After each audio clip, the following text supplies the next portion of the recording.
Amin, Bapak Ibu jamaah kaum muslimin yang dimuliakan Allah Subhanahu wa taala. Alhamdulillah kita senantiasa bersyukur pada Allah Azza wa Jalla yang mana pada kesempatan di pagi hari yang penuh keberkahan ini kita kembali diberi taufik pada Allah Subhanahu wa taala dibangunkan kembali dari wafat kita yang sementara itu dalam rangka melaksanakan ibadah salat subuh berjamaah. Dengan harapan mudah-mudahan setiap ibadah yang kita lakukan mudah-mudahan diterima oleh Allah Subhanahu wa taala. Dan alhamdulillah pada kesempatan di pagi hari ini kita juga sudah berada di pertengahan bulan Safar, bulan yang kedua dalam kalender Hijriah. Artinya insyaallah kurang lebih setengah tahun lagi atau 6 bulan lagi kita akan kembali bertemukan dengan bulan Ramadan. Safar, Rabiul Awwal, Rabiul Akhir, Jumadil Ula, Jumadil Akhirah, Rajab, Sya'ban, Ramadan. Kita berharap juga mudah-mudahan diberikan panjang umur untuk bisa bertemu kembali dengan bulan Ramadan. Dan tentu di 6 bulan menjelang Ramadan ini kita sudah mulai mengoptimalkan persiapan untuk kita bisa menyambut Ramadan dengan sebaik-baiknya insyaallah. Salam salam juga mari kita sampaikan pada Sayyidul Mursalin Nabi Muhammad sallallahu alaihi wasallam, kepada keluarga beliau, pada para sahabat radhiyallahu alaihim, dan kepada kita semua. Baik, teman sekalian yang dimuliakan Allah Subhanahu wa taala, pada bulan ini di hari Ahad pekan pertama di bulan September kita akan melanjutkan kajian seputar fikih muamalah dalam bab ekonomi syariah atau disebut dengan al-ahkamul madaniyah al-maliyah, dan temanya masih melanjutkan dari tema sebelumnya terkait dengan akad jual beli ya, atau akad muawadhah yang variannya adalah akad jual beli. Jadi sedikit mungkin saya mereview kembali jamaah sekalian bahwa di dalam Islam akad perpindahan harta itu ada dua jenis ya. Pertama adalah akad yang orientasinya memang mencari keuntungan, maka berpotensi bisa untung rugi ya. Nah, ini namanya disebut dengan akad muawadhah. Kemudian yang kedua adalah akad yang orientasinya sebenarnya dalam rangka untuk tolong-menolong ya, bukan dalam rangka mencari keuntungan dunia, dan itu disebut dengan akad tabarruk ya. Nah, sekarang kita baru masuk kepada akad yang berorientasi mencari keuntungan, yaitu akad muawadhah, yang mana akad muawadhah ini kemudian juga dibedakan dalam beberapa bentuk. Ada akad muawadhah atau akad yang berorientasi mencari keuntungan, bentuknya adalah jual beli ya. Ada juga akad muawadhah nanti bentuknya ada dalam bentuk ijarah ya. Kemudian ada juga yang bentuknya kerjasama bisnis untuk lomba musyarakah dan semacamnya. Nah, pada pertemuan yang lalu kita sudah membahas tentang konsep akad muawadhah khususnya dalam bab jual beli ya, dan hubungannya atau perbedaannya dengan akad-akad yang lain ya. Perbedaannya dengan akad ijarah, perbedaannya dengan akad akad atas jiwa yaitu pernikahan, perbedaannya dengan akad hibah dan semacamnya. Nah, sekarang kita akan masuk jamaah sekalian konsepnya ya, konsep berupa hukumnya dan juga nanti bentuk-bentuk varian akad jual beli. Sekaligus juga beberapa praktek di dalam akad jual beli yang terdapat unsur keharaman. Artinya jual beli itu Pak berpotensi hukumnya ada dua. Namanya akad jual beli itu potensi hukumnya ada dua. Bisa hukumnya halal, bisa hukumnya haram ya. Tentu pertimbangannya adalah apakah ada unsur yang melanggar syariat. Karena kaidahnya jamaah sekalian, kaidahnya adalah al-aslu fil asya' al-ibahah. Hukum asal dari sesuatu yang terkait dengan muamalah itu pada dasarnya adalah mubah ya. Tetapi dia bisa menjadi haram kalau seandainya terdapat unsur yang melanggar syariat. Maka nanti kita akan pelajari juga apa saja hal-hal yang membuat suatu transaksi jual beli itu menjadi haram. Selama nggak ada unsur haramnya ya silakan berinovasi, silakan berkreasi selama tidak melanggar aturan syariat. Ini salah satu prinsip dan karakter dari muamalah. Beda dengan ibadah. Kalau ibadah kebalikannya, hukum asalnya adalah tidak boleh kita berkreasi. Ya. Nah, halal haram dalam akad jual beli sebenarnya kalau kita kembalikan kepada teknisnya akan kembali kepada 3 hal. Bisa halal haramnya itu terkait dengan akad. Ya, artinya kenapa suatu jual beli itu halal atau haram? Ya berdasarkan pertimbangan akadnya. Ya. Nah, misalnya gini, Pak, ada jual beli kredit. Jual beli kredit itu kan berarti jual beli yang tidak kontan ya. Ada dicicil pembayarannya. Ya, jual beli kreditnya sih tidak ada masalah. Tapi kalau misalnya di dalam akadnya dibuat syarat, kalau terlambat saat pembayaran saat jatuh tempo, maka harus ada bunganya misalnya. Jadi syarat ini bermasalah, gitu kan? Syarat ini bermasalah. Walaupun sebenarnya kalau dalam fatwa Majelis Ulama Indonesia ya, keterlambatan dalam pembayaran kredit saat jatuh tempo itu kalau Majelis Ulama Indonesia membolehkan adanya denda. Hanya saja dendanya tidak boleh dimiliki oleh kreditur, oleh penjual. Dendanya harus menjadi salah satu sumber dana sosial. Artinya dendanya bertujuan untuk agar si pembeli disiplin, ya. Tapi di sisi yang lain nggak boleh dijadikan sebagai ajang untuk penjual memanfaatkan kesempatan, gitu kan? Karena tidak boleh ada riba dalam akad jual beli. Nah, jadi maka ada Majelis Ulama Indonesia membolehkan. Namanya disebut dengan goromah kalau istilah mereka. Disebut dengan goromah. Bedanya goromah itu apa? Yaitu tadi, kalau goromah dalam transaksi syariah biasanya itu masuk dalam kas dana sosial. Tapi kalau goromah atau denda dalam transaksi konvensional biasanya itu menjadi milik penjual. Nah, itu aja bedanya di situ aja, Pak. Nah, jadi intinya dalam akad nanti ada persoalan. Ya. Selama tidak ada persoalan, berarti akadnya adalah halal. Kemudian juga bisa juga halal haramnya itu terjadi pada objek akadnya. Artinya objek akad itu adalah objek yang menjadi transaksinya, ya. Misalnya jemaah sekalian, seperti jual beli sepatu tapi terbuat dari kulit babi. Nah, banyak nggak Pak sekarang? Ya, atau jual beli produk-produk kulit ya, yang terbuat dari kulit babi, pig skin namanya, pig skin ya, kulit babi. Boleh nggak kita membelinya atau memperjualbelikannya? Nah, ya jelas nggak boleh, karena di antara syarat objek akad jual beli itu bukan benda najis. Tapi jemaah sekalian, meskipun dari sisi transaksi jual belinya nggak boleh Pak, namun ada beberapa akad yang membolehkan atas akad benda najis. Misalnya seperti akad hibah atau akad hadiah. Jadi kalau hadiah itu boleh Pak, boleh atas objek yang najis. Yang nggak boleh kalau dia akadnya jual beli yang ada untung rugi, itu yang nggak boleh. Ya. Misalnya kalau kita punya teman non muslim ya, kita punya teman non muslim, dia kasih hadiah ulang tahun ke kita berupa tadi sepatu dari kulit babi. Boleh nggak kita terima Pak? Hah? Boleh kita terima, karena akadnya hadiah bukan jual beli. Boleh nggak kita pakai? Diterima boleh, tapi dipakai boleh nggak? Sebenarnya pakainya juga boleh Pak, nggak ada masalah. Tapi jangan dipakai ketika mau ke masjid, itu aja. Karena yang namanya benda najis nanti ada hukum-hukum tertentu ketika kita beribadah. Atau apalagi kalau misalnya Pak, ketika kita pakai sepatu berkeringat ya, lantas kemudian sepatu tadi terbuat dari kulit babi, kaki kita berkeringat, otomatis kaki kita harus dicuci pakai air plus tangan. Nah, yang merepotkan begitu. Karena kaidahnya begini Pak, kaidahnya kalau kita bicara transfernya benda najis ke benda suci itu ya kaidahnya begini. Kering bertemu kering tidak terjadi peralihan najis. Kering ketemu kering. Tapi kalau kering ketemu basah, mau yang basahnya di benda najisnya atau di benda keringnya, di benda sucinya, maka terjadilah menajiskan. Nah, gitu ya. Jadi kalau kaki kita basah, ya sepatunya yang terbuat dari kulit babi kering, najis kaki kita. Atau sebaliknya, kulit babinya basah, kaki kita kering, najis kaki kita.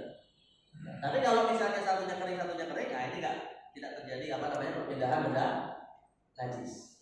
Jadi memakainya sih boleh. Misalnya kita pakai gesper ya, pakai sabuk, pakai sabuk ikat pinggang ya, ikat pinggangnya kering terbuat dari kulit babi, celana kita kering juga, nah itu nggak ada masalah. Ya, tapi nggak boleh dipakai saat kita masuk ke masjid untuk sholat, karena benda najis. Ya. Nah, termasuk juga yang jadi persoalan misalnya jamaah sekalian, transaksi atas pupuk kandang. Ya, jual beli pupuk kandang. Jadi yang peternak-peternak atau petani-petani itu kan pakai pupuknya itu terbuat di antaranya pupuk kandang. Pupuk kandang itu benda suci apa najis? Najis ya. Kotoran hewan itu najis menurut pendapat ulama. Kecuali sebagian pendapat ulama lah Pak, seperti mazhab Hambali.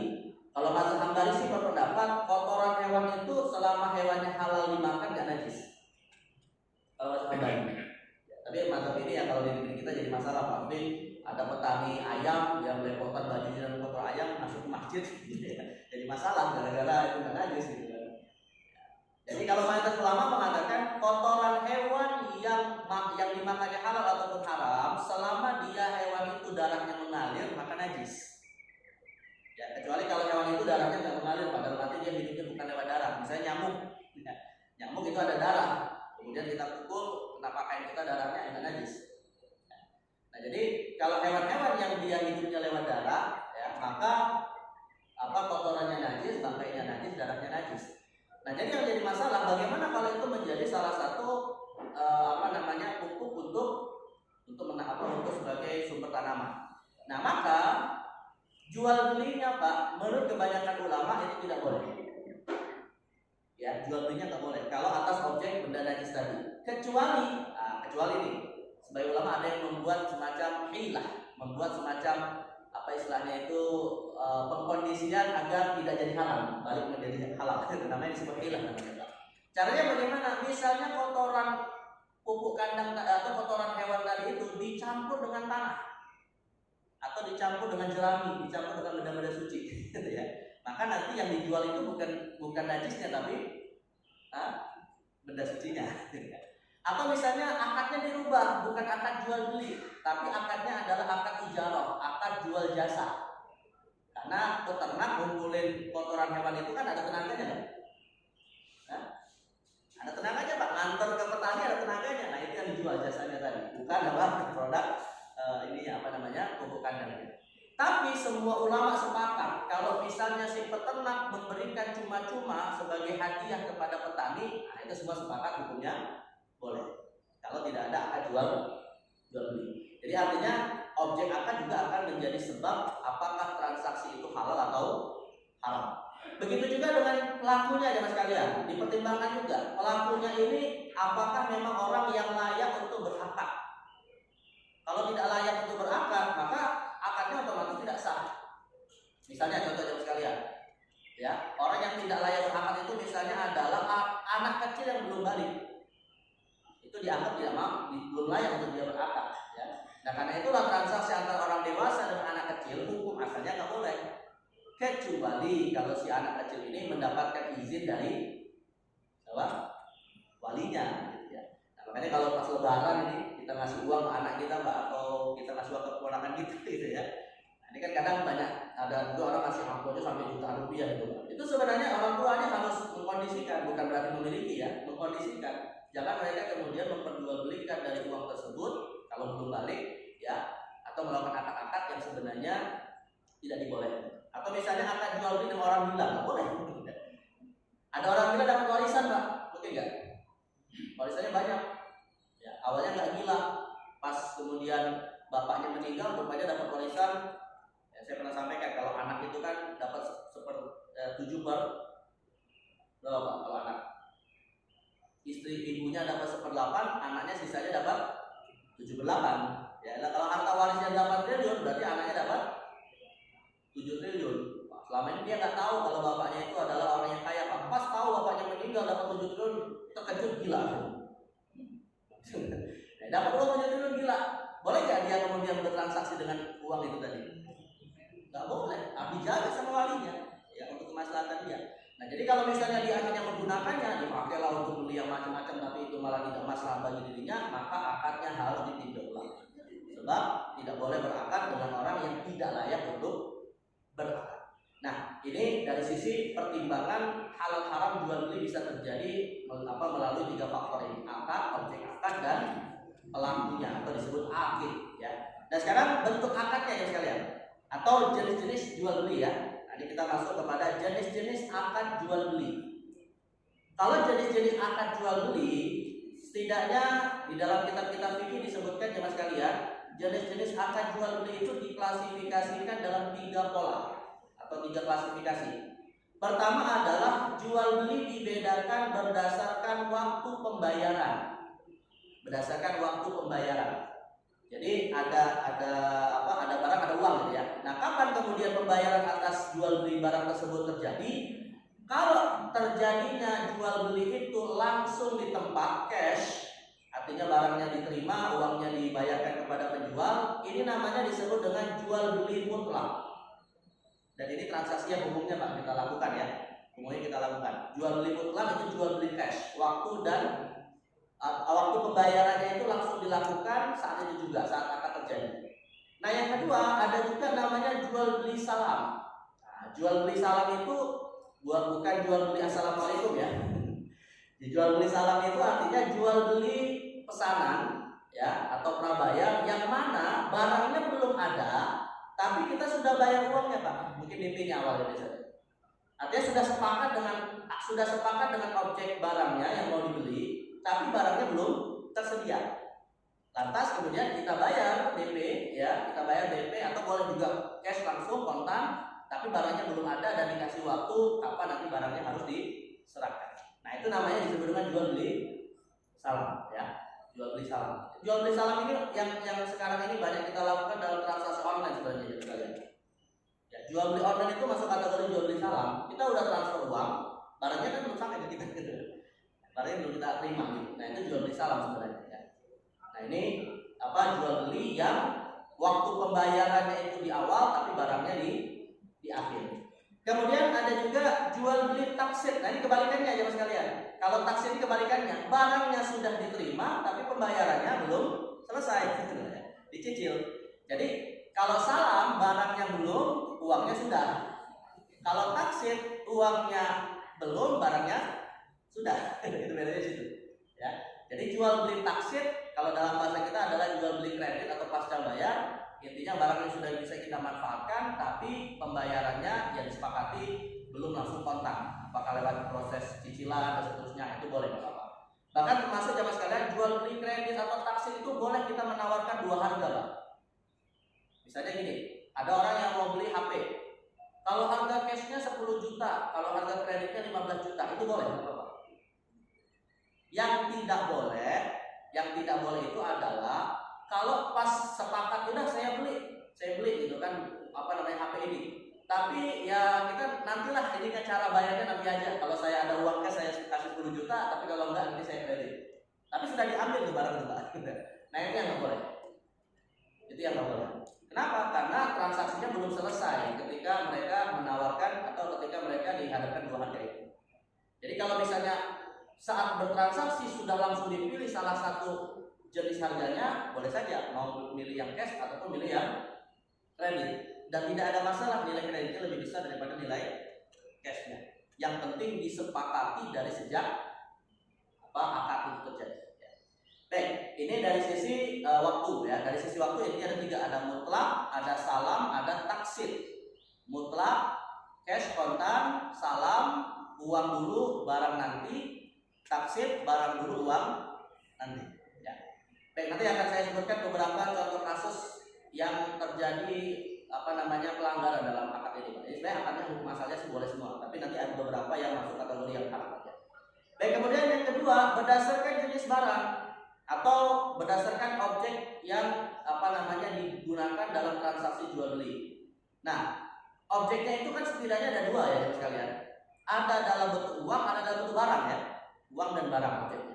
Kalau pertukarannya itu antara uang dengan uang, itu namanya disebut dengan jual beli sorof. Nah, misalnya seperti apa? Money changer. Money changer itu jual beli sorof namanya. Jadi kita menukarkan uang rupiah kita dengan dolar, itu money changer. Ya, atau jual beli sorof. Boleh nilainya beda, asalkan mata uangnya beda. Boleh nilainya beda, asalkan mata uangnya beda. Tapi kalau mata uangnya sama, nah ini jadi masalah nih Pak. Misalnya seperti jual beli uang baru dengan uang lama menjelang Lebaran.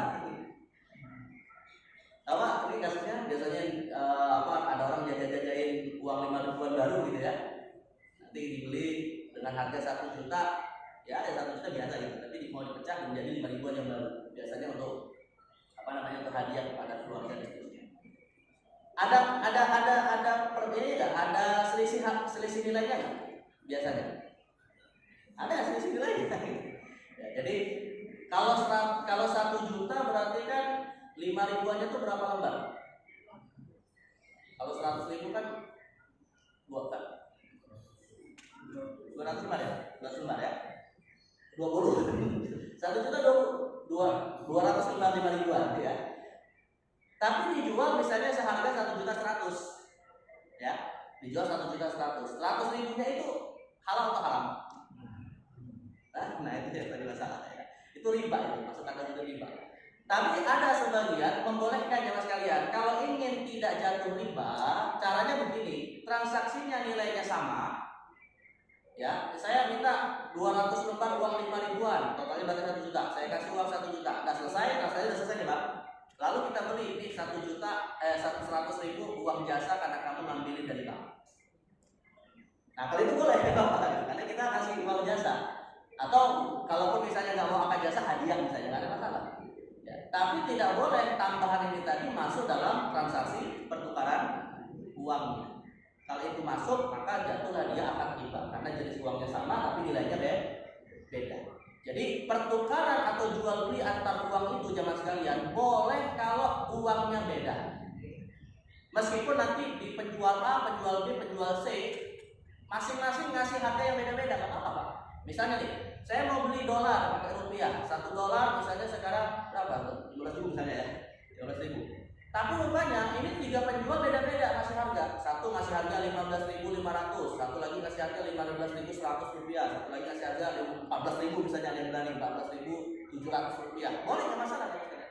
Manapun nanti penjual yang kita yakin itu amanah atau tidak akan menipu, kita beli dari harga mereka, nggak ada masalah. Ya.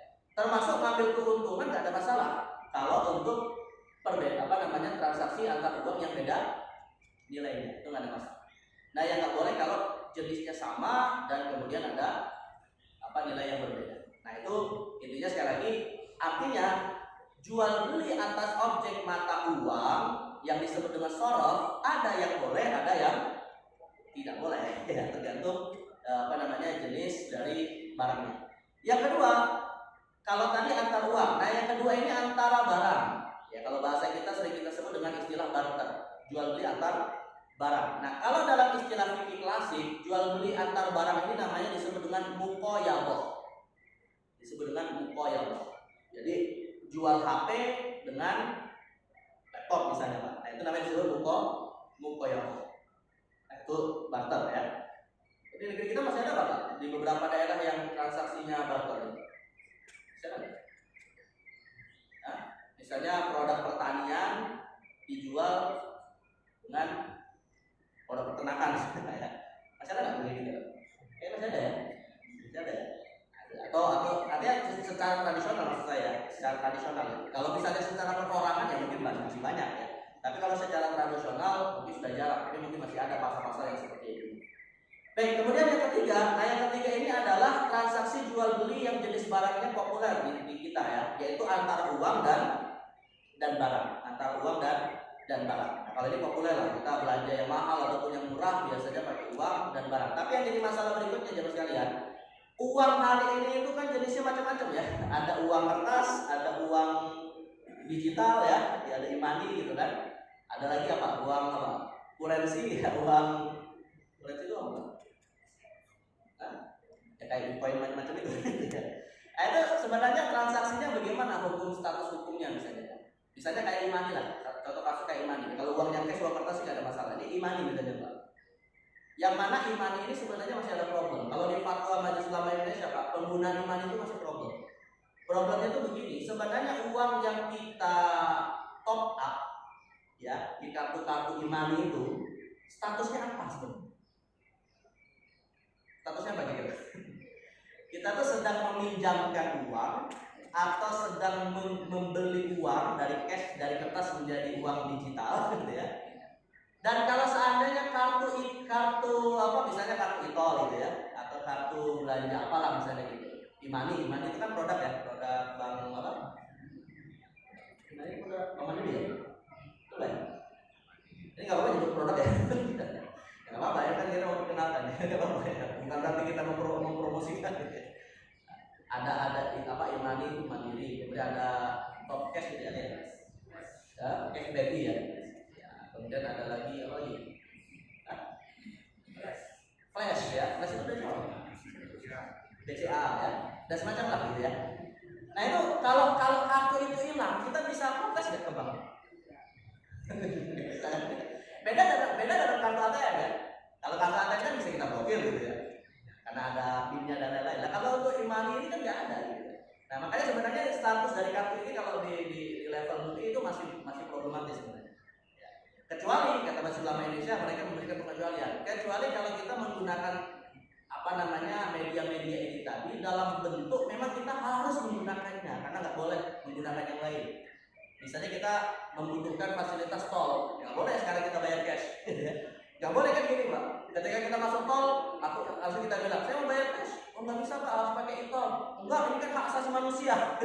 Saya mau bayar pakai cash, ya nggak bisa. Namanya aturan sudah begitu, gitu kan.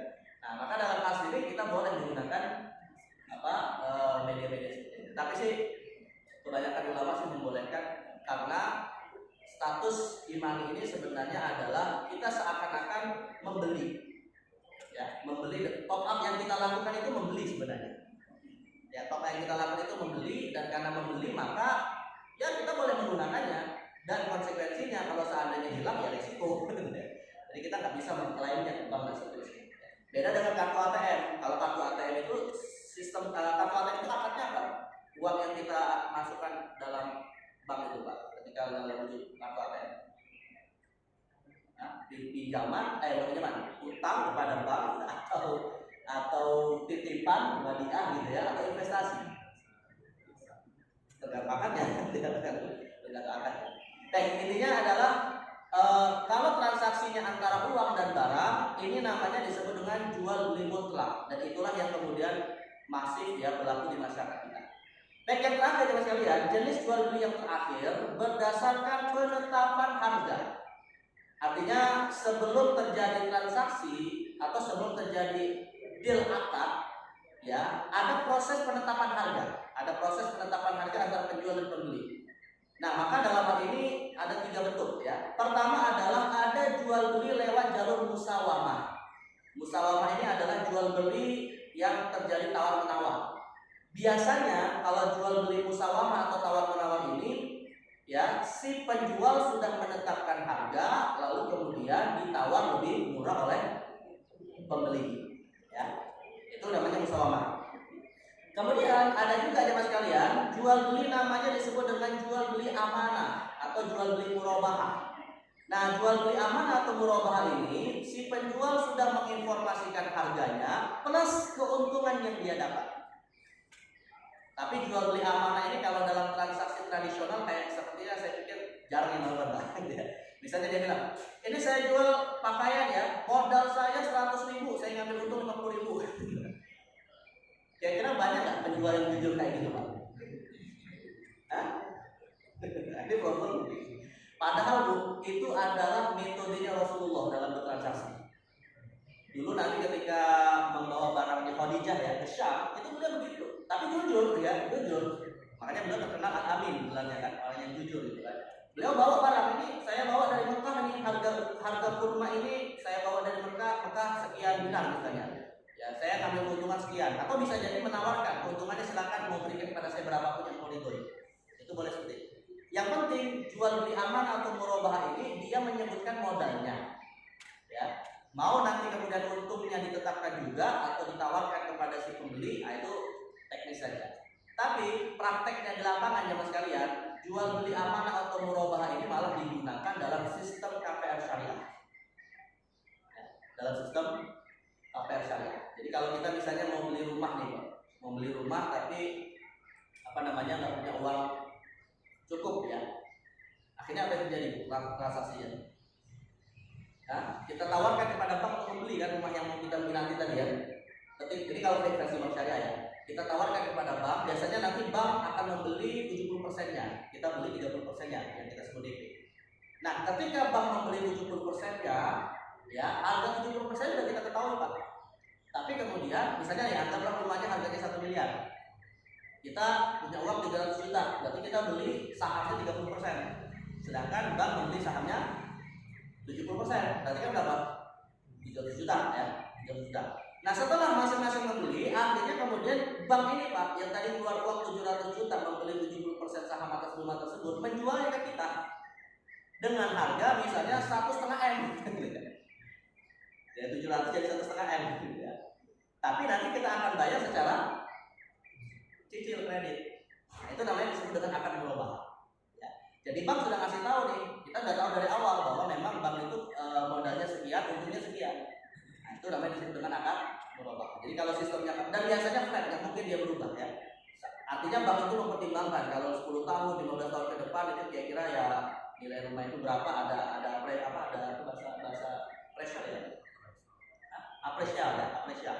Jadi ada apresialnya, dia dihitung kira-kira nanti 10 tahun itu berapa nilainya. Ya, yang mana Bank Mega ingin dapat keuntungan sebenarnya gitu kan. Nah, maka ya tapi tidak boleh sistemnya dia berubah gara-gara suku bunga misalnya ya. Yang kalau konvensional kan lewat bunga. Makanya saya punya teman pernah beli rumah itu cerita dia sih, saya nggak tahu faktanya, saya nggak tahu juga bagaimana. Tapi pakai bank konvensional. Dia beli rumah di tempat yang dulunya masih pokoknya sepi lah gitu ya, masih kayak belum ada apa-apa gitu Pak, di daerah Andaran juga yang tiba-tiba dibuat tol baru, ada tol kan? Dibuat tol gitu, langsung itu harga bunganya naik. Maksudnya dari harga kreditnya itu naik gitu, gara-gara ada tol. Tapi kalau pakai kalau pakai sistem syariah nggak boleh, mau ada apapun gitu ya, itu nggak boleh dia bertambah ataupun kalau berkurang mungkin bisa kalau kita mengajukan pada bank misalnya. Tapi kalau bertambah tidak dibolehkan. Nah itu namanya disebut dengan akad jual beli amanah atau murabah.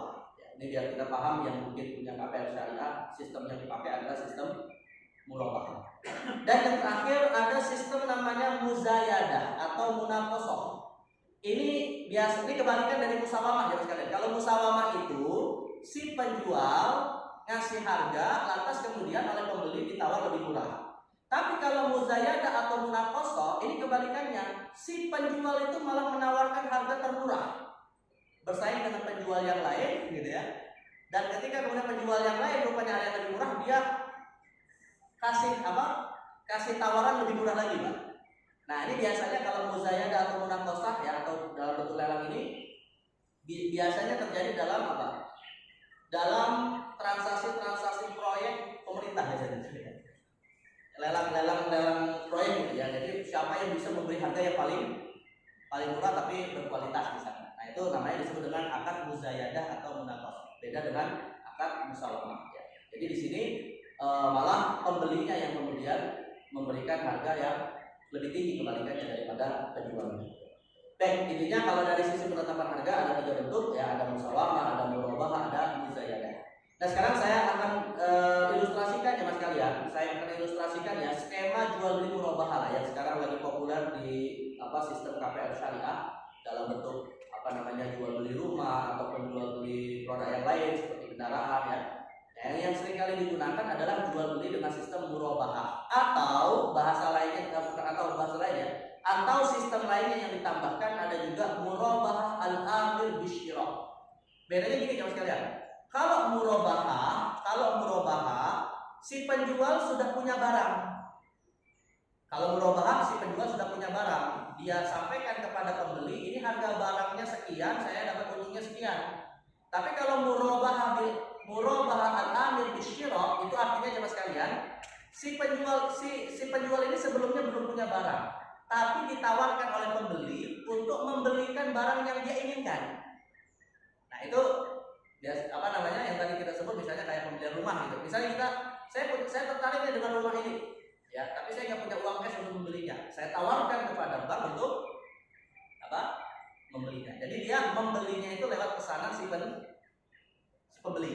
Ya, lantas kemudian bank membelinya dengan yang tadi kita sebut 70% misalnya, lalu kemudian setelah sepakat akhirnya 70%-nya dijualkan kepada kita, di mana bank ambil untung dari harga modal. Jadi itu namanya disebut murabahah al-amir bisyira. Jadi kalau murabahah si penjual sudah punya barang, kalau murabahah al-amir bisyira si penjual belum punya barang tapi ditawarkan oleh pembeli untuk membelikan barang yang dia inginkan. Kebayang perbedaannya sekarang? Ya, kebayang. Nah sekarang bagaimana sistemnya? Ya sistemnya ada 3 misalnya ya. Ada pembeli, ada penjual, ada supplier ya.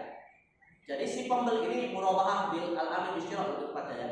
Jadi si pembeli dan si penjual ini sudah melakukan negosiasi ya dan menyepakati persyaratan-persyaratan misalnya bagaimana teknis pembayarannya, mau cash atau mau kredit ya. Lantas kemudian si pembeli ya si penjual melakukan akad jual beli dengan si pembeli atas barang yang tadi sudah ditawarkan oleh si pembeli. Setelah kemudian bersepakat atas barang tersebut, maka si penjual membeli barang pesanan dari si pembeli. Si penjual membeli barang atas pesanan si pembeli. Lantas kemudian si supplier yang tadi barangnya dibeli oleh penjual mengirim barangnya kepada si pembeli. Nah tentu dalam konteks ini sebenarnya si pembeli sudah membayar 30% atau beberapa persen yang disepakati. Lantas sisanya kemudian membayarnya kepada penjual yang dalam hal ini biasanya adalah bank itu sendiri, apakah dengan sistem kredit ataupun dengan sistem cash. Nah, jadi ini ilustrasi atas akad jual beli murabahah yang biasanya berlaku di pembiayaan atas barang-barang yang biasa nilainya mahal dikembangkan syariah. Tapi masalah apakah kemudian jemaah sekalian di dalamnya sudah murni syariah atau tidak, saya sih mengatakan begini ya. Karena di dalam sistem bank syariah itu ada DPS, ada Dewan Pengawas Syariah, maka terlepas sudah murni syariah atau belum itu tanggung jawab mereka. Kita sebagai konsumen ya cukup taklid saja. Kalau memang kita membutuhkannya, masalah kemudian rupanya ada persoalan syariah di dalamnya, kita nggak tanggung jawab. Nanti di akhir yang tanggung jawab adalah DPS. Karena mereka yang membuat menjadi pengawas dan mereka sudah menjamin bahwa sistemnya sudah sesuai dengan syariah. Jadi ini salah satu keuntungan dari masyarakat umum lah. Bahkan kita memeriksa gimana nanti di dalamnya. Tapi kalau yang jadi pertanyaan ini Pak, di dalam transaksi seperti ini boleh nggak ada denda kalau ada terlambat kredit macet? Boleh ada denda nggak? Pada asalnya kan nggak boleh denda ya. Tapi seperti yang tadi saya katakan Pak, Majelis Ulama Indonesia membolehkan tapi dengan syarat denda itu untuk mendisiplinkan. Ya.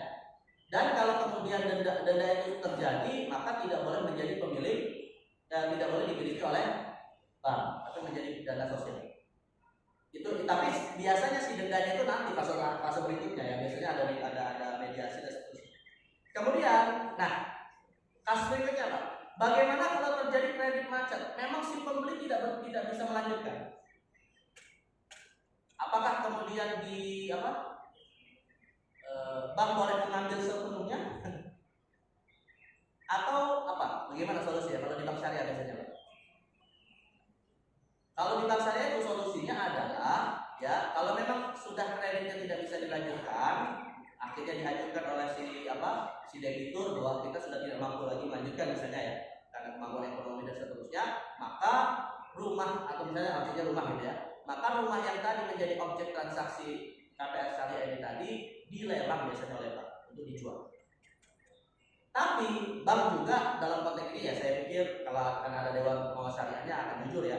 Ketika terjadi lelang dan kemudian terjadi pembelian atas komoditas rumah tadi, si penjual yang tadi si pemilik awal yang tadi kreditnya macet itu tetap akan mendapatkan kelebihan dari sisa pembayaran yang belum ditunaikan. Misalnya harga rumahnya 1 miliar, dia sudah mencicil misalnya sebanyak anggaplah 700 juta, masih tersisa 300 juta. Artinya masih ada hutang di bank 300 juta yang belum dibayar ya. Lantas kemudian dia kredit macet nggak bisa melanjutkan, oleh bank rumahnya dijual, terjual alhamdulillah karena naik harganya misalnya 1,5 M. Maka bank dalam hal ini hanya boleh mengambil berapa? Ya sisanya 300 juta. Ya, diambil 300 juta berarti sisanya berapa? 1,5 kalau terjual ya, sisanya berapa? 1,2. Nah, 1,2 diserahkan kepada si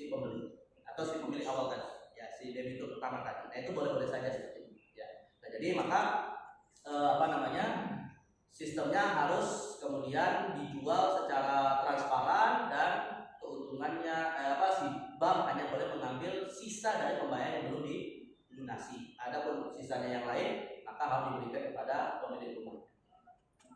Mungkin ada pada sini yang punya pengalaman atau punya dapat cerita seperti itu terjadi.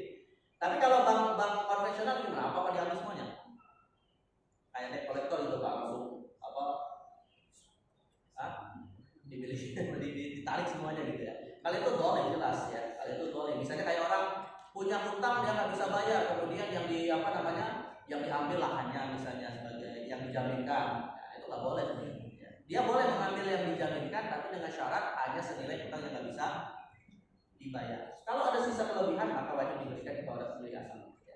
Baik, ini nah ini kemudian yang terakhir, si pembeli menerima dokumen-dokumen barang dan akhirnya membayar ya secara kredit misalnya kepada penjual yang tadi membelikan barang yang tidak bisa dibeli cash oleh si pembeli. Baik, ini namanya disebut dengan akad murabahah. Kalau berdasarkan pesanan disebut dengan murabahah al-amir bisyira. Baik, masih ada waktu kan? Masih ada ya.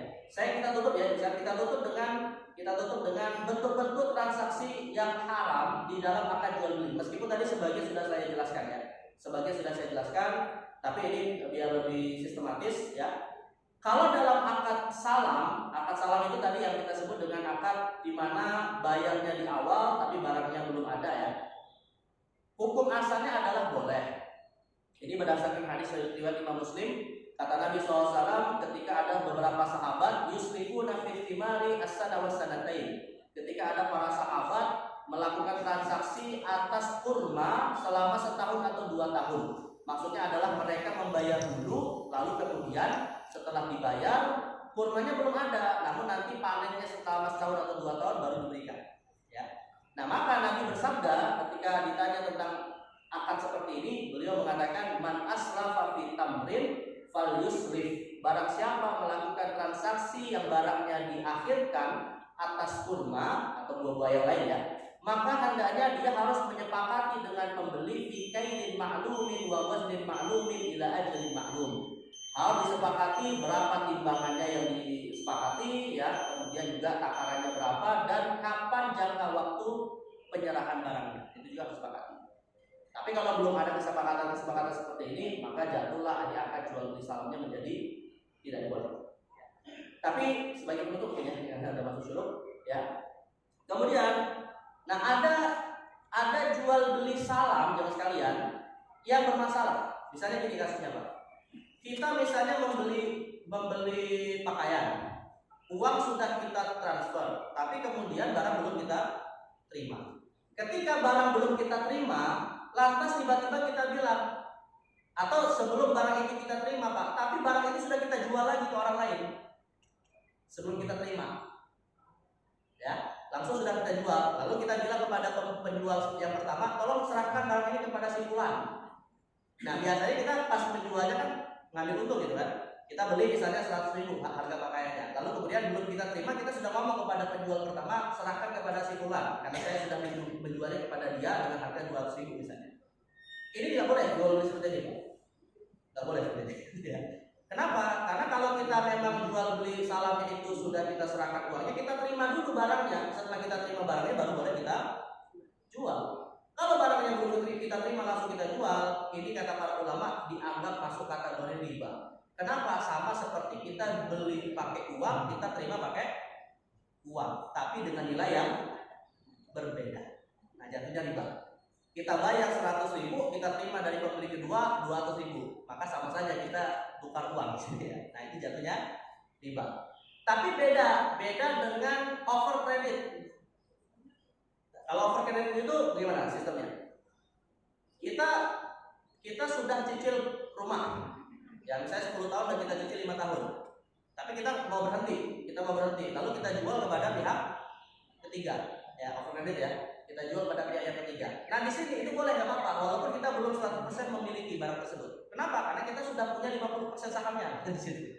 Jadi kita sudah boleh menjualnya kepada pihak yang ketiga. Tapi dengan syarat bank juga harus tahu bahwa sudah terjadi proses over credit. Ini kalau over credit itu dalam istilah fikih muamalah klasik namanya disebut dengan hiwala. Hiwala itu artinya apa ya bahasa kita tuh hiwala itu Pak? Mengalihkan hutang pada pihak ketiga. Ya, itu boleh-boleh saja seperti itu. Tapi kalau misalnya tadi belum kita terima sepenuhnya, ya nah ini tidak boleh. Kalau rumah kan kita sudah tepat, berarti kita sudah miliki sebagiannya atau sepenuhnya, maka itu boleh masalah. Nah, jadi bedakan antara jual beli yang barang yang belum kita miliki dengan over credit yang sudah kita miliki meskipun belum diselesaikan pembayarannya secara lunas ya. Nah, itu dua hal yang berbeda. Baik, mungkin sudah masuk semua ya. Ada yang mungkin bertanya? Ini tadi sudah ada lewat mic. Ada yang mau tanya Pak?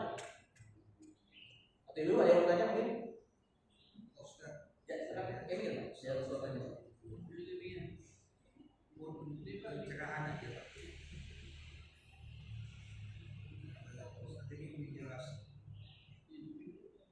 Pak Ustaz tadi menjelaskan barter, jual muamalah barter antara uang dengan uang. Uang dengan uang namanya soal. Iya, yang jual beli yang pada saat nanti lebaran itu. Oh salah. Iya, uang dengan uang. Merubah niat, merubah redaksi, itu kan sama niatnya kan riba. Gimana? Mohon penjelasan Pak Ustaz. Hadiah sebagai hadiah, jadi tidak boleh 1 juta menjadi 1.200.000 itu nggak boleh. Tapi di redaksinya juga dirubah 200-nya sebagai hadiah, itu cuma akal-akalan Pak Ustaz. Mohon penjelasan. Oh maksudnya tadi tukar menukar antar uang ya? Iya.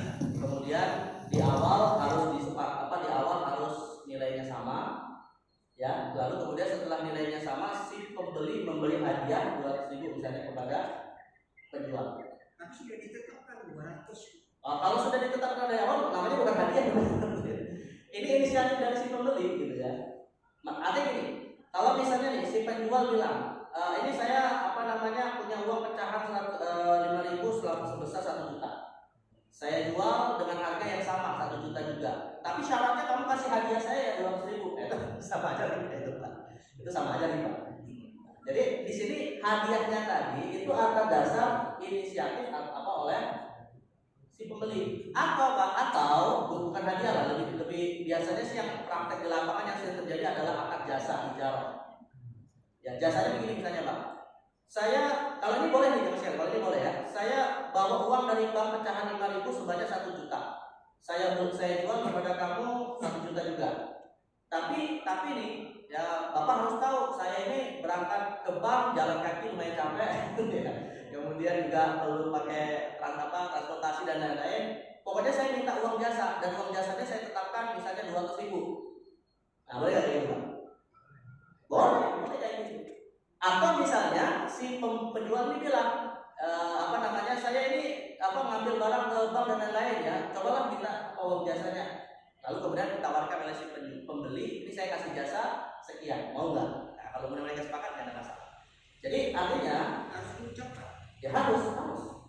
Agar akarnya ini tidak disebut akad tukar menukar uang yang ada nilainya berbeda. Jadi harus betul jelas. Malah saya katakan Pak, penjual-penjual di lapangan itu kan rata-rata orang awam yang nggak paham ya transaksi seperti ini ya. Mereka kan nggak paham, makanya mereka pahamnya bagi mereka adalah saya jual 1 juta ya saya dapat 1.200.000 misalnya gitu kan yang mereka paham. Harusnya kita yang paham ini Pak kemudian memberikan edukasi, memberikan ilmu kepada mereka. Pak kalau mau transaksi halal seperti ini, karena transaksi yang haram meskipun seakan-akan dapat untung yang berkahnya nggak dapat dan seterusnya. Jadi kita di situ ada unsur dakwah ada amar ma'ruf nahi munkar. Pertanyaannya ya kadang kita sendiri sebagai konsumen Pak kadang malas juga ngajar kayak gitu. Nah ini ya persoalan kita berarti belum sama mereka ya. Tapi intinya seperti itu bisa dilakukan dan tidak melanggar syariat. Sudah saya. Ibu mungkin pertanyaan atau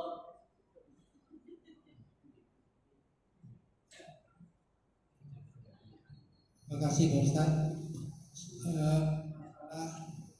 Pencucian uang Pak Ustaz. Pencucian uang.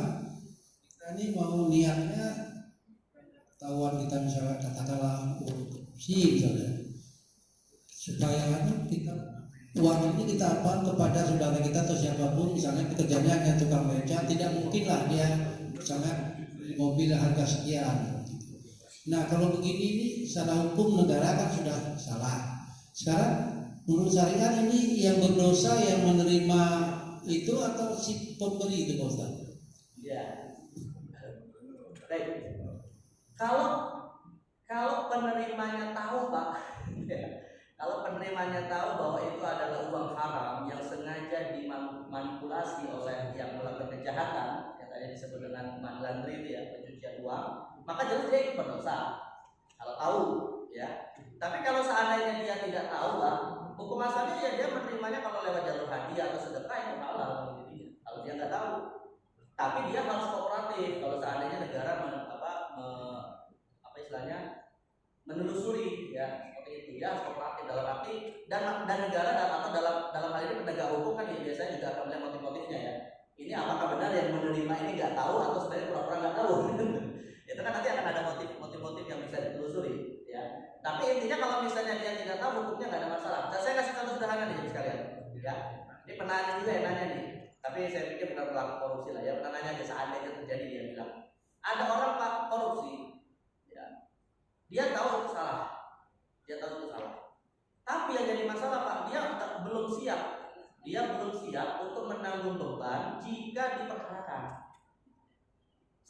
Itu satu Pak. Yang kedua, kalaupun kemudian dilaporkan ke penegak hukum, KPK misalnya Pak ya, kan ada batas waktunya agar tidak dipidana. Ada batas waktunya. Malah kalau udah bertahun-tahun gimana? Laporkan. Kalau nggak salah nih Pak ya, saya pernah dapat informasi, saya belum baca aturannya sih secara langsung. Di aturan KPK atau di aturan yang terkait ya. Itu kalau misalnya kita dapat uang suap misalnya Pak, kita dapat uang suap ya, gratifikasi. Kalau kita kemudian merasa ini gratifikasi ini gratifikasi bisa lewat istri atau lewat anak atau siapa gitu. Rupanya kita tahu ini gratifikasi. Maka kalau nggak salah ada aturan berapa bulan lah gitu ya, batas di mana dia harus mengembalikan ke negara agar tidak tidak dianggap ikut terlibat dalam gratifikasi. Nah, yang jadi masalahnya bertahun-tahun nih Pak. Berarti kan kemungkinan walaupun dia melapor pun akan kena kasus gitu kan, walaupun dia melapor. Tapi orang ini nggak siap, misalnya, saya nggak siap untuk kemudian nama saya tercemar, mungkin istri saya, keluarga dan seterusnya ikut juga terlibat gitu kan. Akhirnya apa yang terjadi Pak? Dia simpan aja uang itu, gitu ya, sampai menjelang meninggal, barulah dia wasiatkan kepada anak keturunannya kalau harta di dalam hartanya itu ada hasil korupsi. Nah, anak keturunannya juga Pak nggak berani juga untuk laporinya. Nah, akhirnya apa yang terjadi? Uang hasil korupsi, tapi mereka nggak mau menerimanya karena itu uang haram gitu kan. Akhirnya uang korupsi itu diapain Pak? Disedekahin. Nah, sekarang pertanyaannya Pak, ketika disedekahin masuk ke kas masjid, halal nggak itu uang itu? Halal itu? Jelas yang korupsinya dosa di akhirat Pak. Yang korupsinya dosa di akhirat. Termasuk juga keturunannya bisa ikut berdosa. Tapi ketika sudah masuk ke lembaga-lembaga sosial itu haram atau halal? Nggak bisa. Sebenarnya Pak, ya makanya Gubernur DKI juga hati-hati kalau ditanya oleh KPK. Pejabat kira-kira datang pejabat langsung ngasih uang miliaran rupiah ke masjid. Ini kan ada apa itu pertanyaan gitu kan. Nah itu maka hukum asalnya sih halal. Kalau ke masjid misalnya nggak tahu atau siapa penerimanya nggak tahu, itu hukum asalnya halal. Dan mirip seperti pencucian uang ya Mas kalian, tapi nggak ada kaitan dengan pihak lain. Mirip seperti pencucian uang, tapi nggak ada kaitan dengan orang lain. Misalnya adalah transaksi haram tapi legal di negeri kita Pak.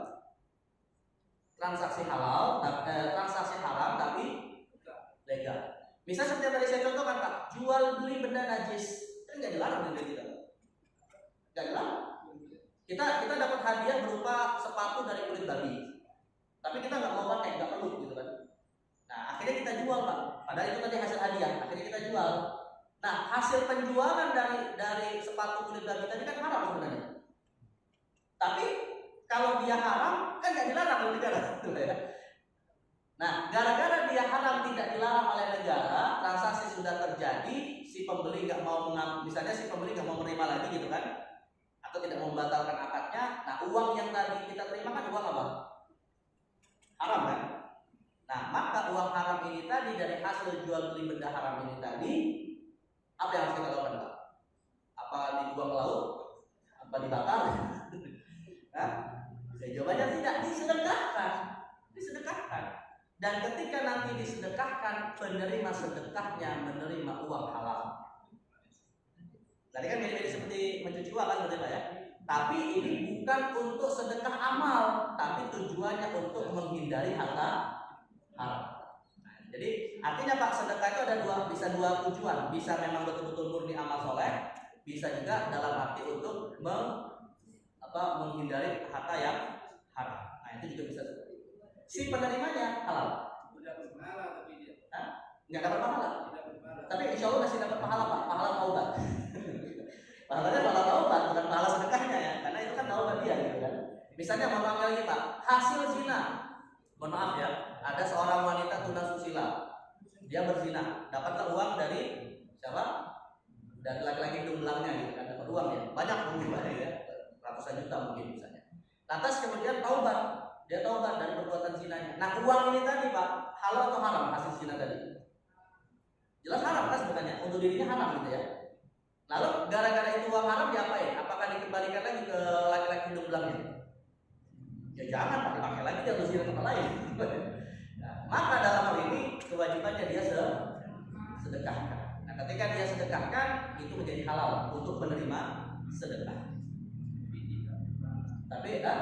Tapi tidak berpahala bagi si wanita atau si yang berzina ini tadi. Namun bisa dapat pahala dari sisi taubatnya. Nah sekarang pertanyaannya Pak, kalau itu halal boleh nggak masuk ke dalam kas masjid? Hasil zina tadi. Dia hasil zina masuk ke kas masjid boleh nggak? Ya secara logika enggak, itu menunjukkan sumbernya halal ya. Nah, maka sebenarnya ini masalah khilafiyah di kalangan ulama. Ada ulama, sebagian ulama ada yang bilang kan sudah halal, maka dalam bentuk apapun tidak ada masalah. Tapi ada juga yang mengatakan untuk hati-hatinya jangan masuk ke wilayah-wilayah ibadah makhluk seperti masjid. Tapi kalau untuk toilet masjid boleh lah, nggak apa-apa. Jadi untuk bangun toilet masjid, untuk bangun jalanan, untuk bangun infrastruktur umum itu boleh nggak apa-apa. Tapi jangan untuk membangun tempat ibadah. Ada yang mensyaratkan seperti itu. Tapi intinya uangnya halal jika diterima oleh yang menerima sedekah. Tidak mungkin kita tanya orang bersedekah ke masjid, kita tanya uangnya dari mana dia. Betul. Hukum asalnya kita nggak harus nanya Pak. Misalnya di KM aja ya, hukum asalnya nggak harus nanya. Tapi Pak, kalaupun kita tidak bertanya, kadang ada sebagian orang itu memang akhirnya terus terang dia ingin taubat gitu kan. Misalnya dia ngomong dua kata lah ya dengan pengurus DKM. Pak, ini saya dapat uang sebenarnya hasil maksiat saya. Nah terus gimana kita menyikapinya? Apakah dia bilang DKM bilang, oh nggak usah Bu, jangan, ini nggak boleh maksudnya gitu. Padahal dia mau taubat gitu kan, dia mau taubat, tapi dia bingung ini uang taubatnya itu mau diserahkan kemana? Nah terus gimana dia? Terima. Ya kita terima lah, ya kita terima aja, udah kita terima ya. Dan kita doakan mudah-mudahan taubatnya diterima gitu ya. Masalah nanti uang yang dipakai untuk apa? Dia kan nggak mau tahu, Pak. Yang penting dia sudah taubat ingin menyelesaikan dirinya dari uang haram itu. Nah maka namanya terima saja. Tapi kalau misalnya dia tidak terus terang, yang hukum asalnya itu sedekah biasa. Sedekah biasa dalam arti ya diterima oleh operasional masjid dan lain-lain. Nah, jadi yang ingin saya tegaskan seandainya dia terus terang. Nah itu gimana sikap kita Pak? Ya. Kecuali kalau gini Pak, kalau terus terangnya begini, dia bilang, Pak ini hasil korupsi saya. Saya takut nanti dikejar-kejar KPK gitu Pak. Nah kita sebagai DKM gimana nih Pak? Ini kan karena ada hak orang lain gitu kan, ada hak negara yang harus dikembalikan gitu kan. Nah kalau dalam masalah ini sih menurut saya Pak hindarilah, maju jangan terima. Maju jangan terima. Kalau itu jelas masih ada kaitannya dengan hak orang lain. Tapi kalau misalnya nggak ada kaitan dengan hak orang lain, terima saja Pak. Karena korupsi itu kan bisa gini, ada pencuri Pak. Dia ngomong, kemarin saya pakai babi ngepet. Taubat dia, taubat gitu kan. Tapi kalau kembalikan kepada kepada orang yang dia curi uangnya, dia takut apa? Takut dimarahin lah, atau takut diapain gitu sama yang punya uang gitu kan. Akhirnya dia sedekahin ke masjid. Nah, maka dalam hal ini Pak solusinya bagaimana? Diterima tapi ditanya, kamu membeli uang dari siapa? Nanti akan kita serahkan kepada si pemilik tanpa harus menyebut orang tersebut. Artinya taubatnya, aibnya itu kita tutupi, tapi hak orang lainnya tetap harus kita kembalikan. Dalam hal ini masjid membantu untuk dia bertaubat. Jadi intinya Pak, kalau ada orang yang jujur mengatakan ini uang haram, nah sikap kita sebagai pengurus DKM beda-beda, ya. Tergantung bagaimana kita membantu menyelesaikan taubatnya itu. Ya, silakan.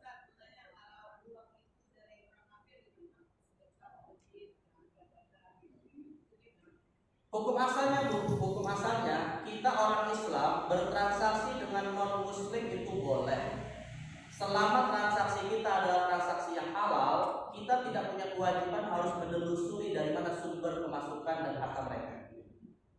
Artinya gini Pak, Nabi Muhammad SAW itu pernah ya bertransaksi jarrohan, menggadaikan pakaian orang beliau untuk membeli berapa berat gandum yang kemudian beliau membayarnya lewat jaminan baju perangnya. Itu boleh. Kita nggak perlu nanya Pak. Misalnya ada non Muslim punya warung lontong, kita tanya, ini kamu beli barang-barang ini pakai uang halal atau uang haram? Kita nggak ada kewajiban tanya itu. Selama transaksi kita adalah transaksi yang halal, mau Muslim mau non Muslim, hukumnya sama saja. Jelas ya? Jelas ya? Jadi nggak ada masalah, nggak ada masalah. Selama transaksi kita dengan dia halal ya, itu maka hukumnya adalah halal. Masalah di belakang itu harta dia ada yang haram, itu bukan tanggung jawab kita. Itu bukan tanggung jawab kita. Yang penting transaksi kita dengan mereka adalah transaksi yang halal.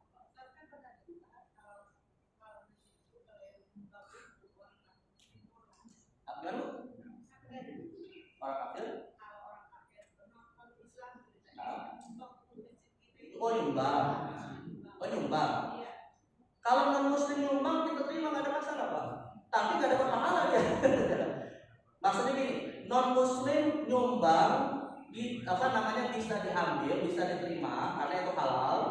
Tapi dia tidak akan dapat pahala di akhirat karena terhalangi oleh kekafirannya.